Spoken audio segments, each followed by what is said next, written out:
Halo Sketizen, selamat datang di Podswan Podcast yang bertemakan pembelajaran tatap muka dan time management. Bersama saya Bunga Nurunisa dan di sebelah saya ada perwakilan dari sekolah SMK BPN. Oke, baik. Perkenalkan, namaku Lovina Maulidia dari SMK Bina Putra Nusantara Kota Tasikmalaya. Di sini saya sebagai ketua OSIS. Oke, hai, nama saya Muhammad Fikri dari SMK Bina Putra Nusantara juga, dan saya di OSIS sebagai wakil ketua 1. Gimana nih kabarnya Akang Teteh? Alhamdulillah, baik-baik. Sekarang kan udah banyak ya sekolah yang diberlakukan pembelajaran tatap muka. Nah, gimana nih sekolah SMK BPN udah menjalankan pembelajaran tatap muka atau belum? Oke, kalau pembelajaran tatap muka terbatas itu udah ya dari sekolah kita. Itu sistemnya sistem blok. Yang pastinya ini ada di blok pertama tuh kita ngebahas tentang materi dulu, teori, 2 bulan teori. Terus di switch juga sama praktek gitu. Jadi antara teori sama praktek ini kita laksanain gitu secara shift tentunya gitu. Bagaimana nih tanggapan Akang Teteh tentang pembelajaran tatap muka? Tanggapan tentang tatap muka ya, kayaknya yang pertama sih seneng banget gitu ya, seneng dan udah excited banget kita bisa kayak bertemu lagi. Pertama kita nggak kangen sekolahnya sih, tapi kita kangen suasana sekolahnya itu loh, suasana kebersamaannya, terus suasana keorganisasiannya itu. Terus kayak pas kalian tatap muka, oke, kita udah excited tapi terbatas, jadi kayak oh oke deh nggak apa-apa. Ya tawarannya sih senang gitu, kayak ternyata sekarang nih waktunya kita gitu. Iya, betul banget sih, karena kan kita juga butuh materi secara langsung gitu ya dari guru-guru. Terus perlunya juga komunikasi secara langsung antara guru sama pengajar. Tentunya itu penting banget buat pendidikan sekarang gitu ya, karena kan PJJ sebelumnya itu gak efektif. Terus juga dampak PJJ itu kan permasalahannya di learning loss juga. Terus juga siswa juga kita sebagai pelajar itu kayak harus lebih mengerti mandiri gitu kan ya, tanpa bimbingan langsung dari gurunya gitu. Itu sih yang jadi kayak kita seneng banget nih, excited banget buat PJJ kali ini gitu, meskipun terbatas. Ada gak sih positif sama negatifnya dari pembelajaran tatap muka? Ada sih. Pasti ada sih ya. Positif mau positif pasti di segala sisi pun pasti ada ya. Betul. Sama kegiatan yang positifnya gitu, kita jadi lebih mengerti apa yang ada di kurikulum sekolah itu gitu. Kayak misal pembelajarannya, terus kayak kultur sekolahnya gimana. Terutama kan saya waktu kelas 10 full semua tuh daring gitu. Pas sekolah kayak kultur shock banget kemarin, kayak wah ternyata gini gitu kan. Jadi kayak shock banget gitu. Iya. Jadi pas ada tatap muka itu, yang pertama kita mengenal dunia baru gitu, yang sesungguhnya kalau di sekolah setelah SMP itu ternyata begini gitu. Terus kita juga lebih awareness juga sih sama kesehatan, kayak nuntut juga anak muda untuk how we can survive in this situation gitu kan ya. Jadi kayak kita harus dalam organisasi juga kan kita semaksimal mungkin menjalankan program kerja meskipun di masa pandemi kayak gini. Terus kita juga lebih idealis, lebih kritis juga sama persoalan gitu. Jadi sisi positifnya itu banyak banget sih kalau menurut aku gitu. Kalau sisi negatifnya sih di PTMT kali ini mungkin kita nggak tahu ya virus ada di mana gitu, nggak bisa diprediksi gitu kan ya di sini juga. Jadi itu sih kita kayak harus lebih menjaga kesehatan juga, lebih stay healthy, lebih menjaga kesehatan, terus juga harus vaksinasi gitu ya, kayak gitu sih. Karena sekarang udah mulai pembelajaran tatap muka, pasti kan kita bagi-bagi waktu juga kan, yang sebelumnya ada yang berantakan mungkin waktunya.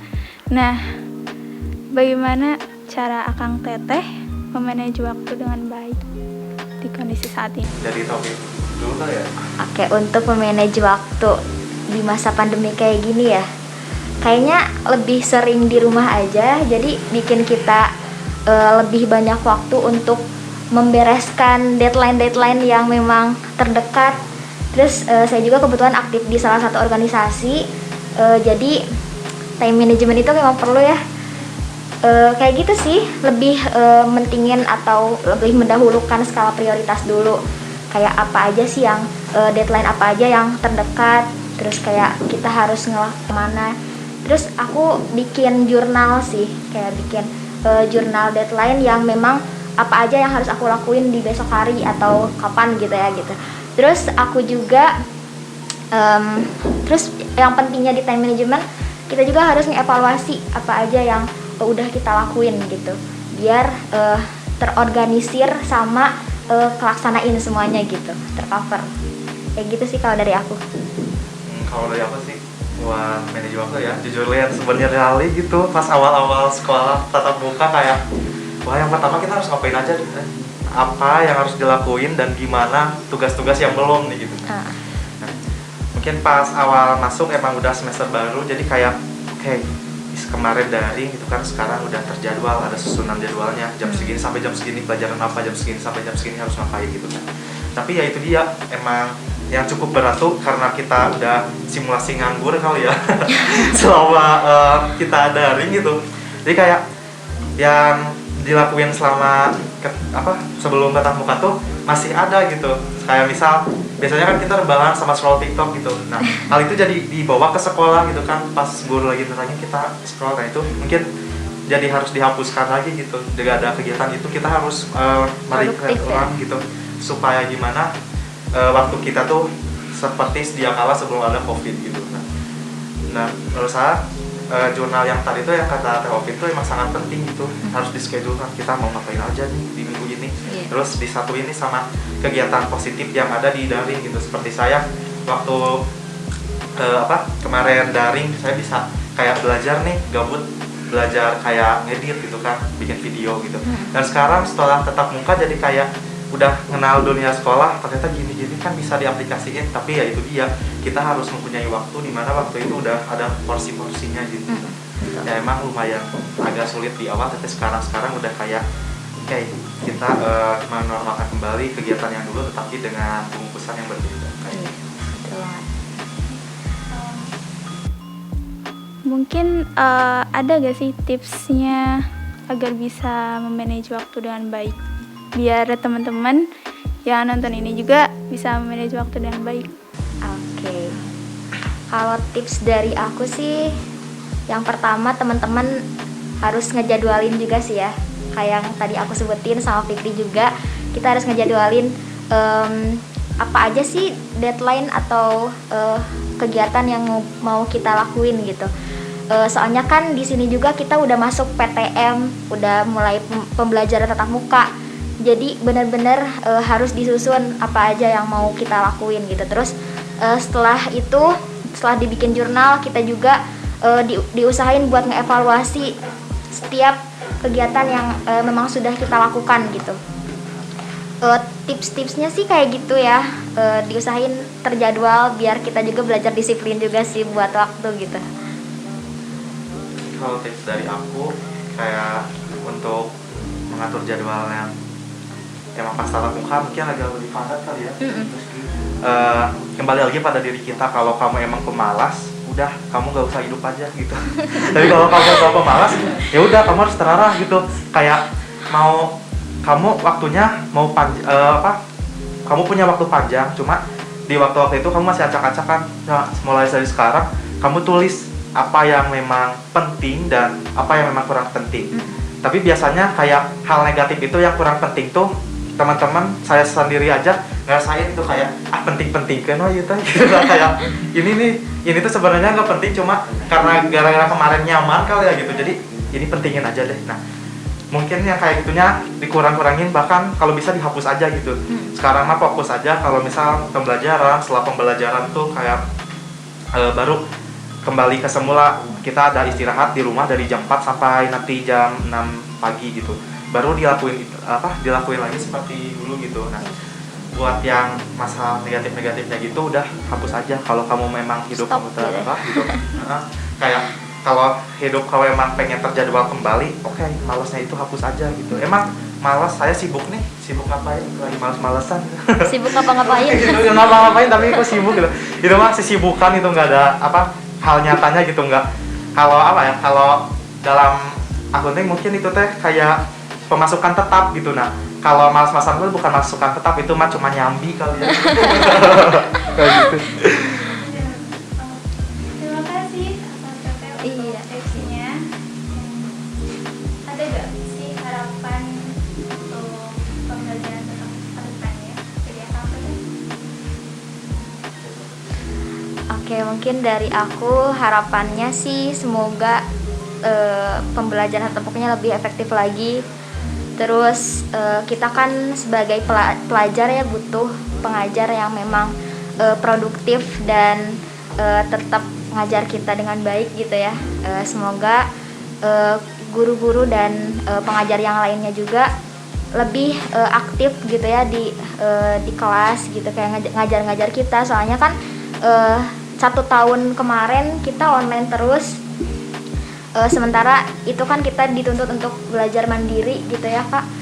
Jadi itu sih harapannya, semoga lebih baik lagi, anak-anaknya juga semoga mendapatkan pendidikan yang berkualitas dan tentunya sehat dan selalu bahagia.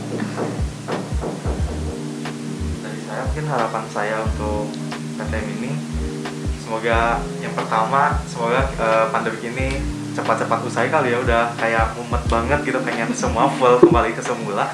Dan yang kedua, semoga yang kemarin leha-leha gitu sekarang harus lebih produktif dan lebih hidup lagi gitu, ada karyanya dan nyata hasilnya gitu.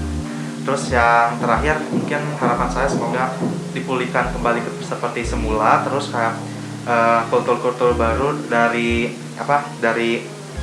pembelajaran daring itu, yang negatifnya terhempaskan, itu terbuang, tidak ada, dan hal-hal positifnya ditambahkan dan mungkin bisa lebih produktif lagi lah, intinya seperti itu. Oh iya, kita kan anak organisasi ya.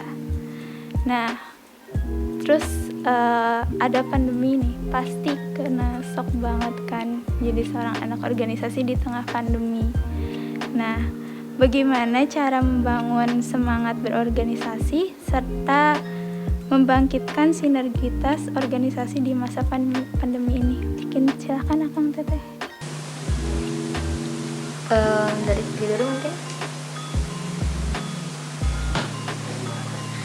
Kalau dari aku sih, gimana caranya kita ngembaliin semangat atau motivasi ya buat organisasi.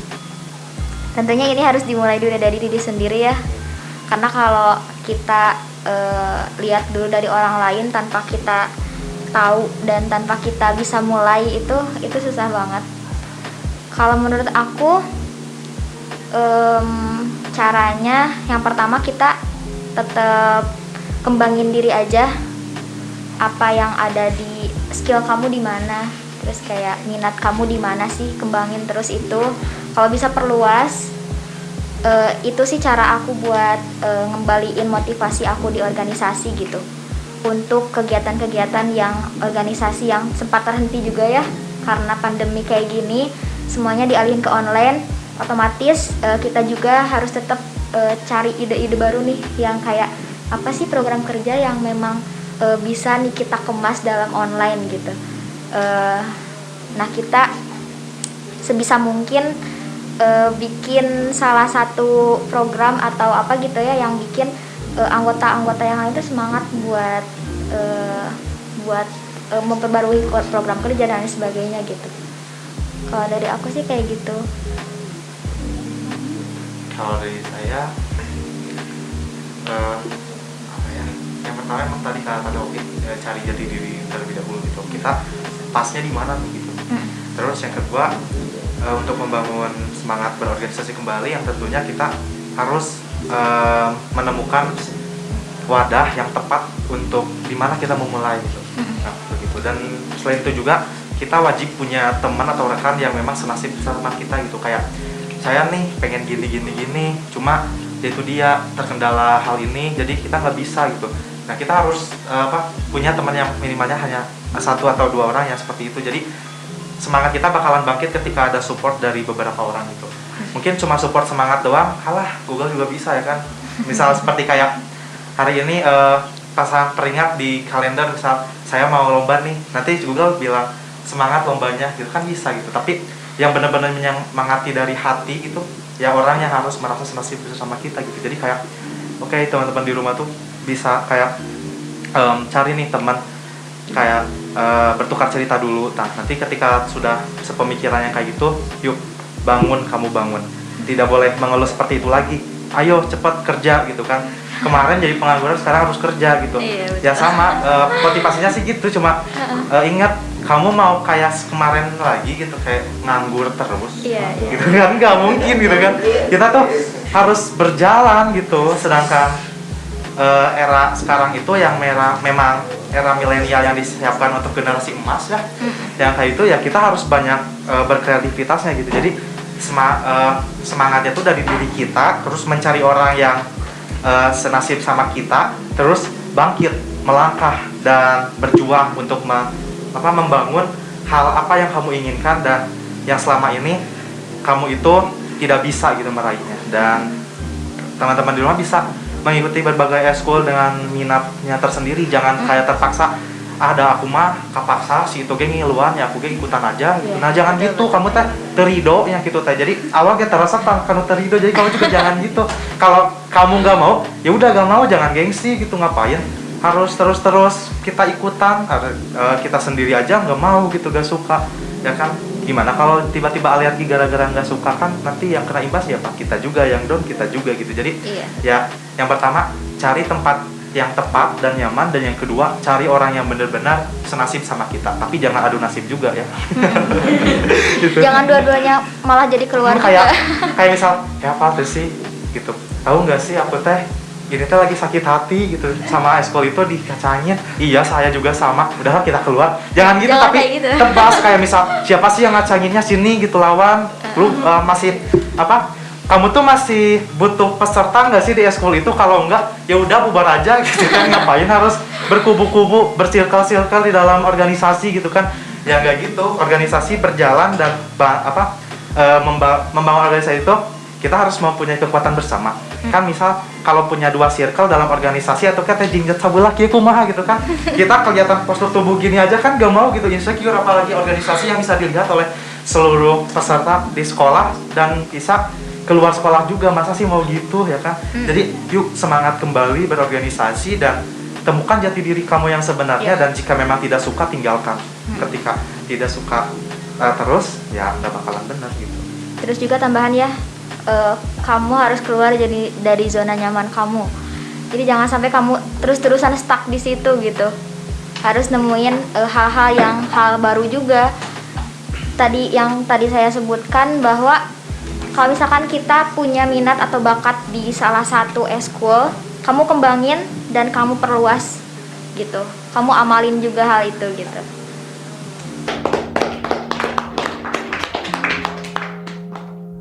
Nah, teman-teman, sekarang di sini ada perwakilan dari SMA Negeri 9 Tasikmalaya. Silakan Kang untuk perkenalan diri. Ya, terima kasih buat Bunga sebagai moderator di acara podcast kali ini. Kalian kenalin diri terlebih dahulu ya. Perkenalkan, nama saya Muhammad Fikri Adiansa. Saya selaku ketua umum OSIS SMA Negeri 9 Kota Tasikmalaya. Dan saya tidak sendiri di sini membawa perwakilan dari sebagai pengganti wakil ketua. Silakan. Saya perkenalkan, nama saya Bung Ramdhani. Saya sebagai SID 9 dan ini saya menggantikan wakil ketua umum yang tidak bisa hadir karena ada halangan. Ya, sudah. Ya, kita mungkin angkat itu. Oke, gimana nih kabarnya? Alhamdulillah baik buat saya. Mungkin sebelumnya saya pernah sakit ya. Gimana kabarnya? Baik, Baik. kabarnya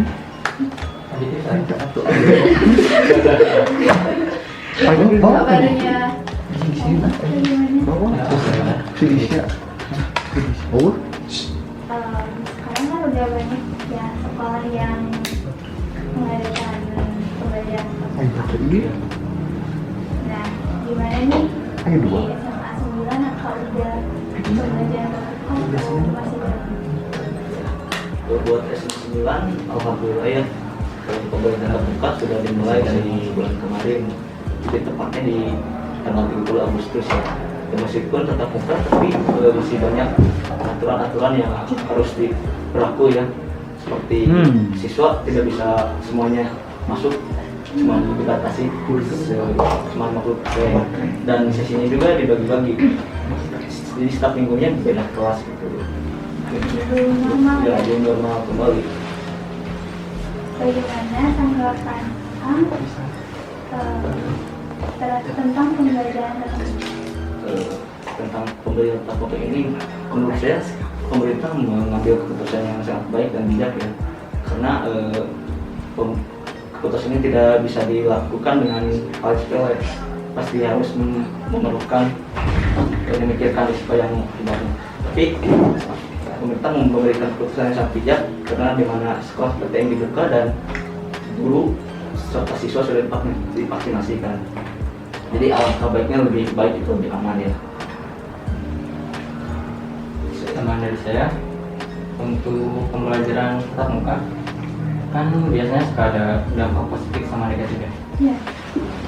Menurut opini saya, untuk dampak positif ya tentunya dari segi materi yang disampaikan oleh sekolah, terus kemudian interaksi dengan teman-teman yang udah lama tidak kumpul dan kangen kalau sekarang. Dan untuk negatifnya itu ditakutkannya ada kluster baru. Cuma kalau kitanya sebagai partisipan atau sebagai siswa dalam melaksanakan PTM, untuk kita sebagai siswa bisa menjalankan prokes yang berlaku, mungkin kluster itu insya Allah tidak akan ada. Dengan sadar diri, siswa harus bisa diproses dengan ketat. Contohnya mungkin dari apabila saat berangkat ke sekolah, siswa membawa masker yang double, masker cadangan gitu. Lalu buat sisanya misalkan membawa makanan sendiri dan tidak bisa pinjam atau minta kepada orang lain.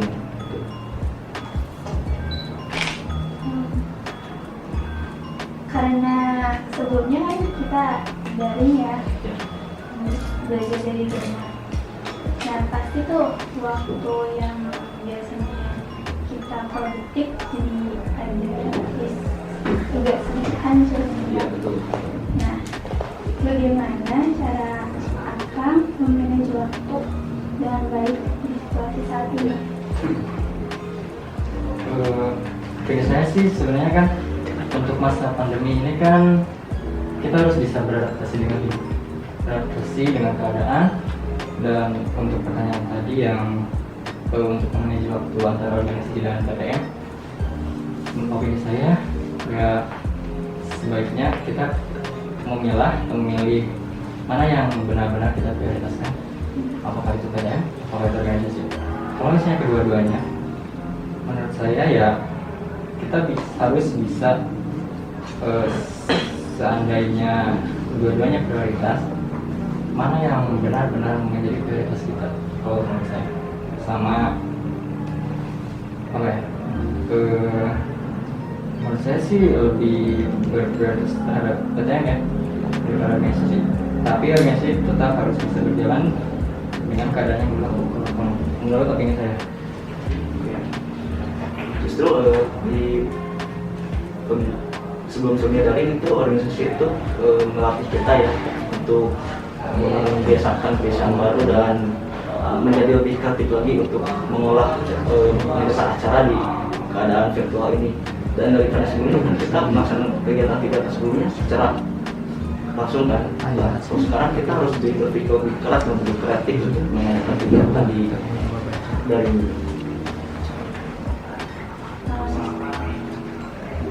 Ada nggak sih tipsnya agar bisa manage dengan baik?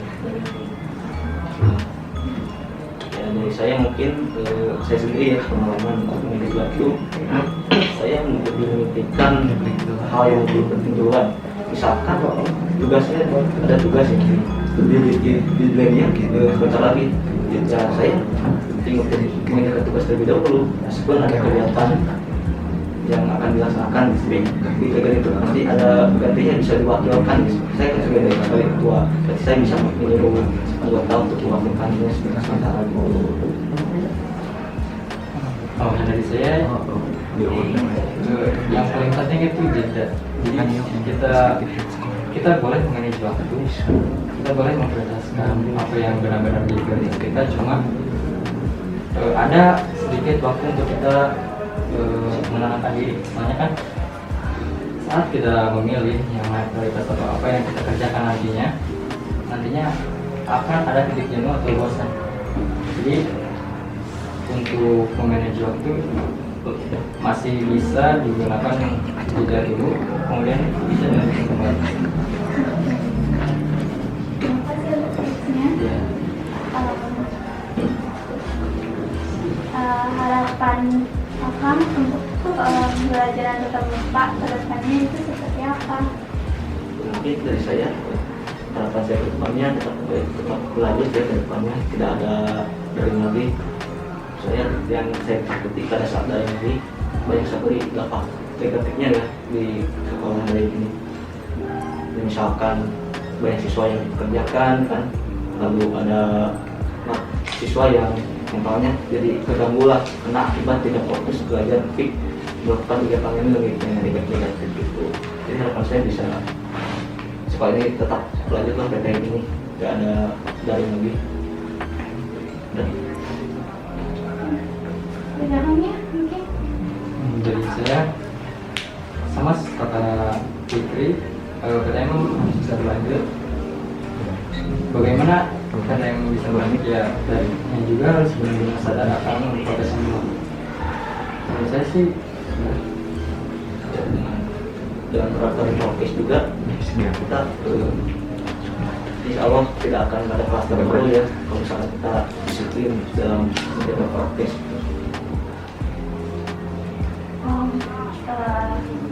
Kita kan sama saya yang organisasi ya. Nah, kita ikut organisasi terus ada kami pasti agak susah banget mungkin. Nah, bagaimana cara agar membangun semangat berorganisasi dan sinergitas organisasi di saat ini? tapi saya sih yang paling penting itu komunikasi. Soalnya dari keadaan kita yang sekarang, kondisi kita yang sekarang, keterbatasan komunikasi kan benar-benar sangat diuji. Jadi menurut saya yang paling penting itu komunikasi, serta kita harus benar-benar berpikir apa yang akan kita kerjakan nantinya agar mereka benar-benar tidak salah pilih berorganisasi atau enggak tidak jenuh untuk ikut berorganisasi. Kalau menurut saya Ya ada tambahan sedikit mungkin untuk semangat berorganisasi di masa pandemi ini ya dengan normal yang akan menggunakan ya yang tadi disampaikan juga benar bahwa menjaga komitmen menjaga komunikasi yang dengan baik ya, lalu dengan menjaga komitmen juga, jadi harus menjadi hubungan yang baik antara anggota saling menghubungi, dan tentunya dengan cara itu mungkin kita akan baik dan semangat berorganisasi. Terima kasih.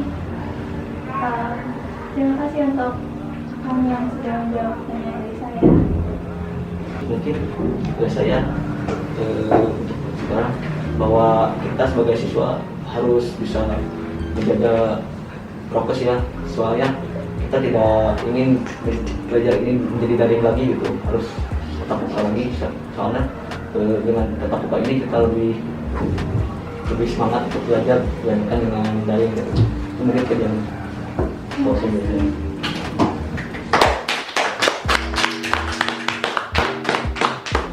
Nah, teman-teman, sekarang kita masuk sesi Q&A.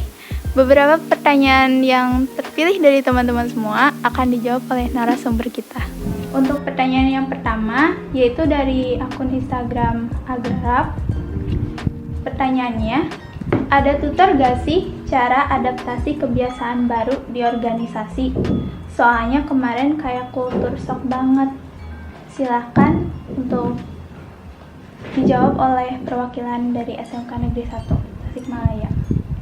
Gimana ya, kalau menurut pendapat saya pribadi sih pasti ya yang namanya situasi itu tentunya gak selalu sama, gak selalu monoton. Ada saja hal yang selalu kita tidak terduga, dan hal tersebut malah menjadi tantangan untuk seorang organisatoris, karena tentunya setiap organisatoris harus mempunyai sikap adaptif juga, dan mungkin tidak semena-mena untuk mengatakan adaptif. Tentunya ada beberapa tips and tricksnya. Dan apa sih tips and tricksnya? Kalau menurut saya pribadi, mungkin kita melakukan survei lapangan dulu, melihat tentang isu-isu yang terkait, lalu membuat problematika yang mungkin bisa ditambahkan solusinya. Selain itu juga tidak hanya mencari solusi dari sebuah problematika dan isu, kita juga tentu akan melakukan bonding untuk pembuatan chemistry dari berbagai pihak, baik internal secara organisasi ataupun eksternal dengan warga-warga sekolah. Karena memang dalam hal bonding kayak gini, terutama di PTMT, kita tentunya tidak akan bisa melakukan sosialisasi secara menyeluruh. Oleh karena itu, sebuah tantangan untuk kita untuk menggunakan berbagai media, baik secara langsung ataupun hybrid, yaitu menggunakan sosial media. Dan mungkin disinilah sisi kreatif kita dan ilmu teknologi kita perlu dikembangkan dan sering berkolaborasi dengan seksi teknologi untuk menyampaikan beberapa informasi supaya tersampaikan terhadap seluruh warga sekolah ataupun yang ada di luarnya, baik secara internal ataupun eksternal, baik secara langsung ataupun sosial media. Mungkin dari saya cukup segitu sih. Untuk pertanyaan yang kedua, diinput dari OSIS Sketsa. Pertanyaannya, lebih seru daring atau luring? Dan gimana cara yang efektif untuk melawan rasa malas ketika belajar? Silahkan perwakilan dari SMK BPN untuk menjawab. Oke, lebih seru daring atau luring? Yang pastinya sih lebih seru luring ya, karena kita ketemu sama teman-teman di sekolah juga, terus kita banyak interaksi sama masyarakat sekolah juga, ada interaksi sama guru, terus kita juga lebih mengerti bagaimana pelajarannya. Terus yang pastinya nggak monoton gitu ya di rumah terus. Personal tentang kan kalau misalkan PJJ pasti kita ada krisis dalam pembelajaran, terus juga psikis anak juga kan itu terganggu ya. Jadi lebih asik luring sih gitu ya. Teman-teman yang lain juga mungkin setuju kayak gitu. Meskipun dari sisi keputusannya pemerintah juga mempertimbangkan banyak hal gitu ya tentang luring ini, tapi lebih seru luring sih kalau menurut aku.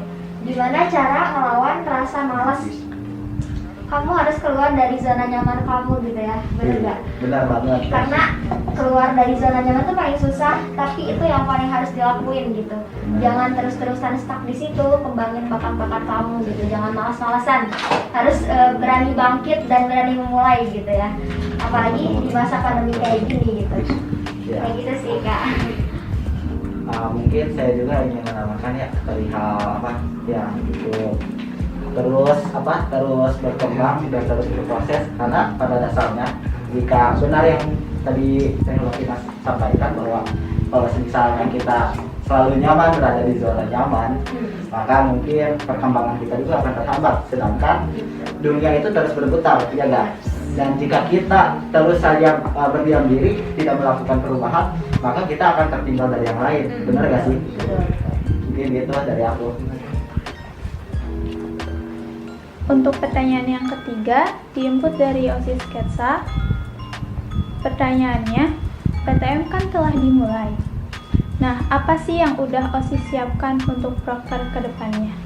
Silahkan perwakilan dari SMA Negeri 9 untuk menjawab.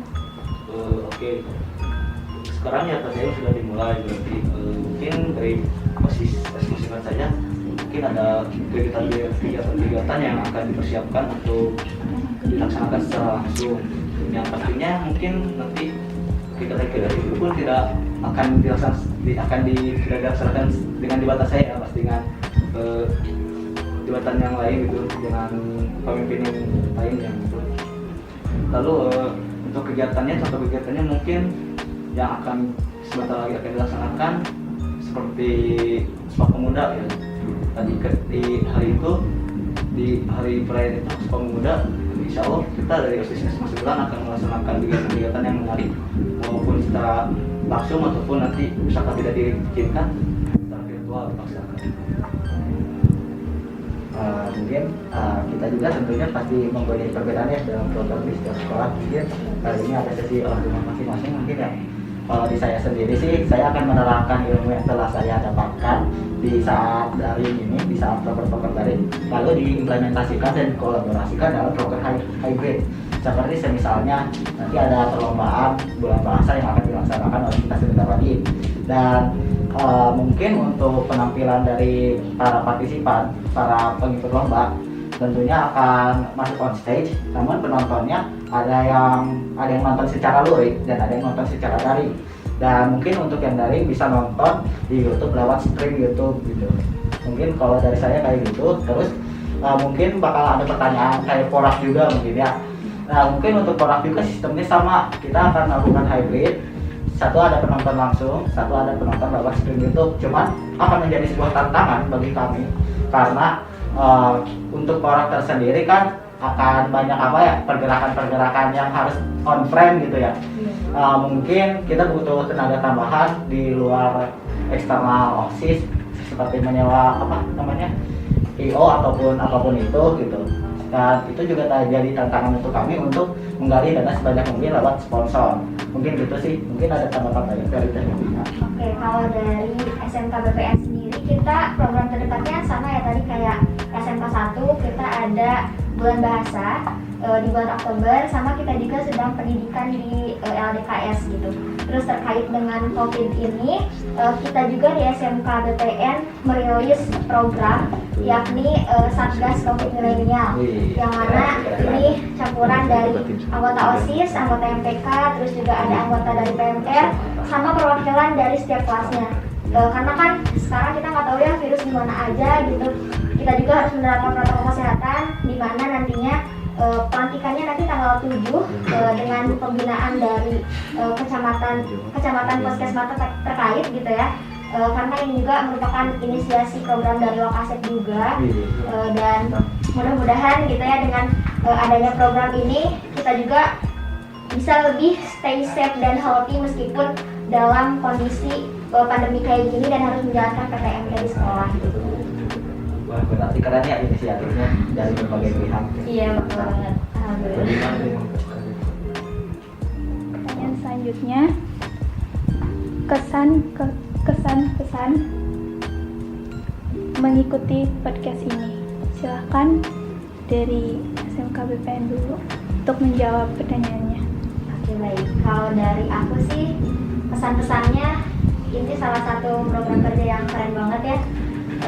Ada berapa episode ya?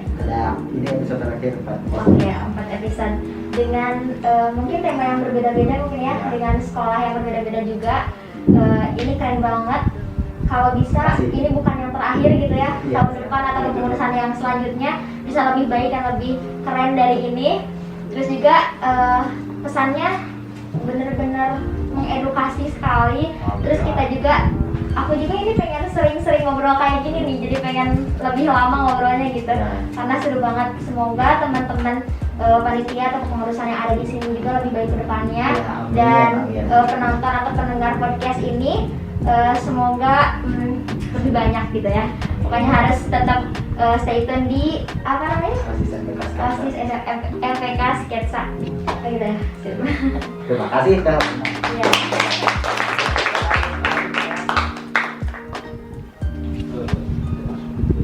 Mungkin dari saya tidak jauh dengan yang dikatakan oleh Kak Utila ya, yang mana di acara ini sangat bermanfaat sekali bagi semua ya, terutama bagi kita semua, dan dapat mengedukasi juga bagi teman adik-adik kelas yang di sana gitu.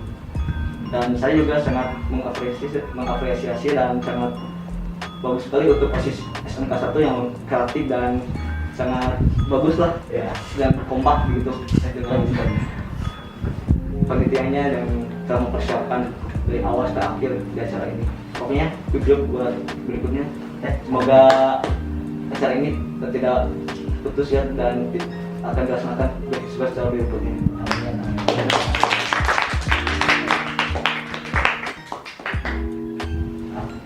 Dari Gadi, silakan closing statement dari Kang Gadi. Kalau dari aku, ya mungkin kalian closing statement juga. Teman-teman 1 tahun rajin dan berkarya. Fokus kami terhadap para siswa supaya mereka bisa lebih berkembang dan aware terhadap problematika yang ada. Tentunya menjadikan dan juga melahirkan inisiatif kami untuk membuat beberapa karya juga. Salah satunya podcast ini. Dan mungkin podcast mungkin ya, Fokus On Podcast, salah satu program unggulan yang mana sangat bermanfaat sehingga kita bisa menjalin chemistry secara internal dan eksternal teman-teman, baik dengan sekolah lain seperti SATAS salah satunya, juga BPN dan MAIKAS, dan juga kolaborasi dari siswa-siswa yang berbakat. Dan oleh karena itu mungkin ini akan menjadi episode terakhir di season 1, dan untuk season 2 akan diteruskan oleh kepengurusan selanjutnya. Dan izinkan saya menyampaikan beberapa kata. Podcast ini bukanlah sesuatu yang dibentuk oleh satu orang, melainkan oleh banyak orang. Dan orang yang terhebat di sini bukanlah saya ataupun seorang pemimpin setiap organisasi, akan tetapi seluruh keanggotaan, seluruh kepengurusan yang membuat seluruh acara ini berjalan. Oleh karena itu mereka yang terhebat dan mereka yang layak untuk mendapatkan apresiasi. Oleh karena itu saya ucapkan terima kasih banyak. Saya Ahmad Gani Fadilah. Sekian, terima kasih. Wassalamualaikum warahmatullahi wabarakatuh. Waalaikumsalam.